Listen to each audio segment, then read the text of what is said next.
So we're talking about DetraPel, which is really special because it uses nanotechnology, right? It's using this That's right. nanotechnology. And I think that most people, when they think of nanotechnology, it might as well be rocket science.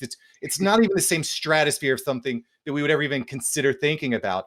How did you go from being a ninth grader taking English and math to developing a nanotechnology product for cloth protection? I don't understand how we got there. The summer that I was going into my 10th grade, my sophomore year program at the high school, I enrolled as a part-time undergraduate into the University of Pennsylvania. My school offered this program where if you had a certain GPA, which everyone in my school did, you could take part-time undergraduate classes like a real student and get credits at Penn. And so I did that. But before I got to those classes, I also reached out to the Singh Center for Nanotechnology, which was a brand new facility. They spent like hundreds of millions of dollars on it, building it at Penn, and it had completed in 2013, I believe, or 2012. And I reached out to the leading researcher, just cold emailed them, and met with her a few times, started reading her research, learning about all the research that was going on, and found myself a chemistry mentor. And that's how I kind of started the original, I guess, R&D for the product and the research. And so when I look back at it, I mean, I didn't know anything about chemistry. So when people talk about, this exact question of, this is nanotechnology, it sounds so foreign. I agree, it is foreign. I didn't know what it was. To some degree, I think I still don't even know what it is.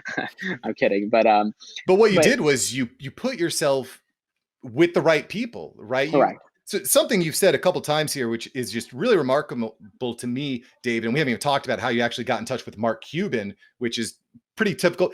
You've consistently over the course of your life been able to reach out and connect with people that the average person would never be able to get with.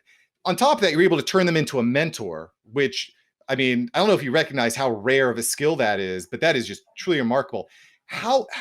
Give me a quick takeaway. How are you actually getting in touch and getting these people to actually respond back to your emails? What are you doing?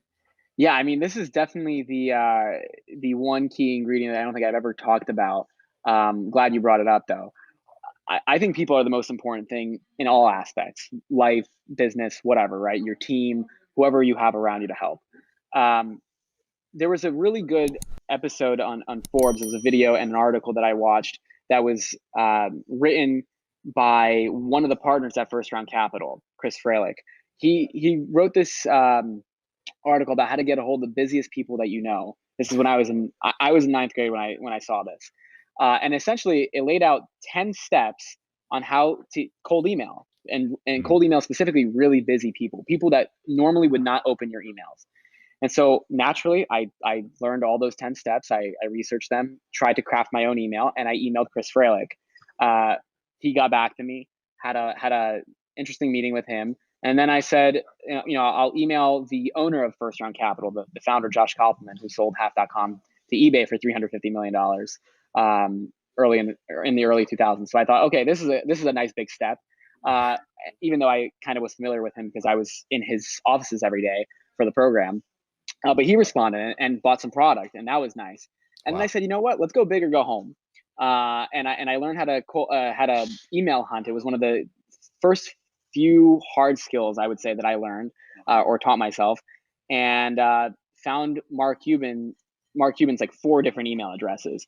Emailed all of them, same idea, same structure, and I got a response. And that was kind of the first step into me realizing how crucial and how critical it is to have people around you, and more importantly, people that you can learn from, and even more so, learn from their mistakes. And that was the number one thing that I was willing to do. I was willing to put away any pride, anything. I took free internships.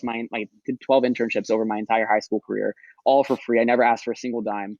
And I didn't care to, because I really genuinely believed that I was learning so much more just by being there around these people. And with, by working for free, I wasn't necessarily forced into having to do all these different remedial tasks. I was actually given substantive things to do on a daily basis. And so that's when I realized I was on something.